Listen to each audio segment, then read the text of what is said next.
লোহিত সাগর আমি অনেকবার গিয়েছি। Red sea, it's a border sea between KSA, the kingdom of Saudi Arabia, and the Arab republic of Egypt. মিশর এবং Saudi আরবের মাঝখানে বর্ডার সাগর, এটা লোহিত সাগর। এটার এই মাথায় দাঁড়ালে ওই মাথায় সৌদি আরব। সুবহানাল্লাহ কইবেন না? এই লোহিত সাগরে ফেরাউন ডুবে মরেছে। অনেকে বলে নীল নদে ডুবে মরেছে, ভুয়া কথা। আমি ফেরাউনের দেশের মানুষ মিয়া, এই তথ্য আমার কাছ থেকে শুনেন। আমি ফেরাউনের দেশে ছিলাম 5 বছর, নীল নদের পানি খেয়েছি আমি 5 বছর। সরাসরি নীল নদ থেকে নিয়ে খাই নাই। আবার মিশরের সরকার রিফাইনিং করে, পরিশোধন করে পাইপলাইনের মাধ্যমে গোটা মিশরে ছড়িয়ে দিয়েছে। নীল নদ লম্বায় সবচেয়ে বড়, আড়াআড়িতে বড় নয়। আপনি ভালো সাঁতার জানলে আড়াআড়ি পাশের দিক থেকে আপনি নীল নদকে ক্রস করে ওদিকে চলে যেতে পারবেন। কিন্তু লম্বা এটা 6695 কিলোমিটার লম্বা, পৃথিবীর সবচেয়ে বড় নদ। এটা জান্নাতের নদ। বিশ্বনবী যখন মেরাজে গেলেন, 2টা নদী সিদরাতুল মুনতাহা থেকে জান্নাতে চলে যায়, আর 2টা নদী জান্নাত থেকে পৃথিবীর দিকে নামে। বিশ্বনবী ডেকে বললেন, জিব্রাইল, যেই 2টা নদী জান্নাত থেকে দুনিয়ায় নামে, এই নদীটার নাম কি? বিশ্বনবী বললেন, একটা ইরাকের ফোরাত নদী, আর একটা হলো আপনার ভাই মুসার দেশ মিশরের নীল নদী। কোন সুবহানাল্লাহ। ফেরাউন বলল, আমি জীবনে মুসারে আসতে দিব না পৃথিবীতে। আল্লাহ বললেন, তোর ঘরে আমি মুসারে বড় করে ছাড়বো। কোন ঠিক কিনা? মুসার মা মুসা আলাইহিস সালামকে সিন্ধুকে করে এই নীল নদে ভাসিয়ে দিয়েছেন। ফেরাউন এই নীল নদে মরে নাই, সে মরেছে লোহিত সাগরে মরে। বিশাল লোহিত সাগরে রাস্তা হয়ে গেল। সাইয়েদনা মুসা আলাইহিস সালাম আল্লাহর শুকরিয়া করে বনি ইসরাইলের মুমিন বান্দাদেরকে নিয়ে, তার কর্মীদেরকে নিয়ে, তার অনুসারীদেরকে নিয়ে, তার সদস্যদেরকে নিয়ে রওনা হলেন। দৌড়াতে দৌড়াতে লোহিত সাগরের এই মাথা থেকে ওই মাথা চলে গেলেন। ফেরাউন ইন দ্য মিন টাইমে চলে এসেছে তার বাহিনী নিয়ে। এসে দেখে মাশাআল্লাহ এত সুন্দর রাস্তা, বিশাল ব্রিজ, চমৎকার শক্ত ব্রিজ। বাঁশ টাস দেওয়া হয় নাই, যে ব্রিজের ভেতরে দেওয়া হয়েছে শক্ত রড। এই ব্রিজ দেখে তো মহা খুশি, মনে হয় যেন ওর বাবার টাকায় ব্রিজ বানানো হয়েছে।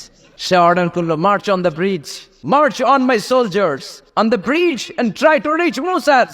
আমার এই সামনের ব্রিজটা পার হয়ে যাও, মুসাকে খপ করে ধরে নাও, আল্লাহকে দ্বারা ধরাইতেছি আমি।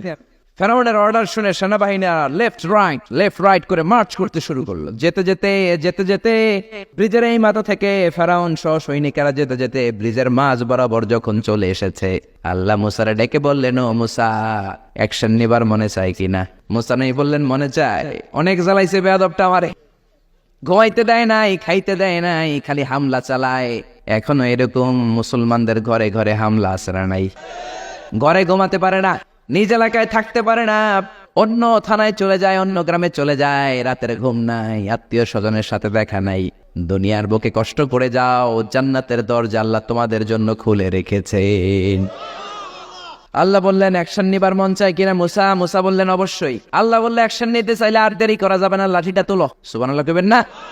মুসা আলাইহিস সালাম লাঠি তুললেন। লাঠি তোলার সাথে সাথে লোহিত সাগরের এই মাথা থেকে ওই মাথার বিশাল ব্রিজ, পুরো ব্রিজকে ভ্যানিশ করে দিল কে? উদাও, কোনো ব্রিজ নাই, শূন্যের মধ্যে সবগুলো থপাস করে পানিতে পড়তে শুরু করেছে।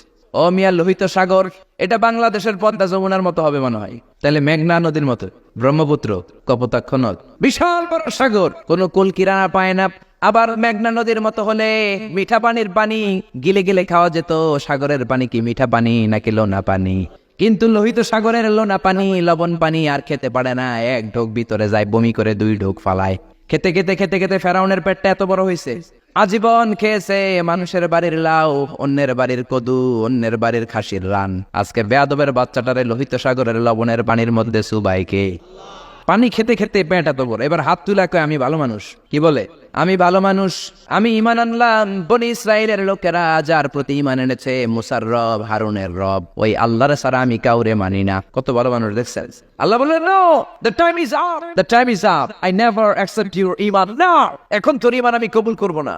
জিব্রাইল রে বললেন, ওর মাথাটা একটু ঠাইসা দাও, আর একটু সুবা দিয়া, আর একটু লোনা পানি খাওয়া। জিব্রাইল কিছুই করলেন না, ওইটা তো এমনি শুধু ভাসতেছে। মাথাটা একটু ঠেসে ধরলেন, আর কয়েক ঢোক পেটের ভিতরে ঢুকায় দিল কে? আল্লাহ বললেন, ফালইয়াউমা নুনাজ্জিকা বিবাদানিকা লিতাকুনা লিমান খালফাকা আয়া।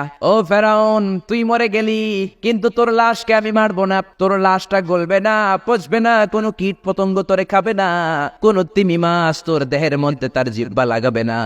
কিয়ামত পর্যন্ত তোর চাচাতো ভাই, খালাতো ভাইদের জন্য তোর দেহটারে আমি শুটকি বানিয়ে রাখলাম। আজও ফেরাউনের লাশটা রয়ে গিয়েছে। আমি নিজ চোখে ফেরাউনের লাশ দেখেছি। মিশরের রাজধানী কায়রোর তাহরির স্কয়ারে তাদের যে মিউজিয়াম, ন্যাশনাল মিউজিয়ামের রয়্যাল মমিস চেম্বারে, আমরা তো আজহারের ছাত্র, ফ্রিতে ঢুকতাম, ফ্রি ঢুকছি, ফ্রি লাশ দেখেছি। পুরো দেহটাকে ব্যান্ডেজ করে রাখা হয়েছে। ফেরাউনের চারদিক দিয়ে আমি ঘুরলাম, এমনি রয়েছে এমনি। আমি কই ফেরাউন চাচা কেমন আছো? কোনো কথা নাই। আমি বললাম আমাদের লিডার মুসারে তুমি কম জ্বালাও নাই, গ্লাসের মধ্যে তুমি আটকানো, যদি তুমি গ্লাসের ভিতরে না থাকতা তোমার ঠ্যাং হাত একটাও থাকতো না, এখন ঠিক কিনা? গোটা বিশ্বের মানুষের ঘৃণা লানত তার উপর। ওই ফেরাউনের মতো এখনো যারা আছে তারা চলে গেল, তাদের প্রতি এরকম ঘৃণা থাকবে, চিল্লায় বলেন ঠিক কিনা?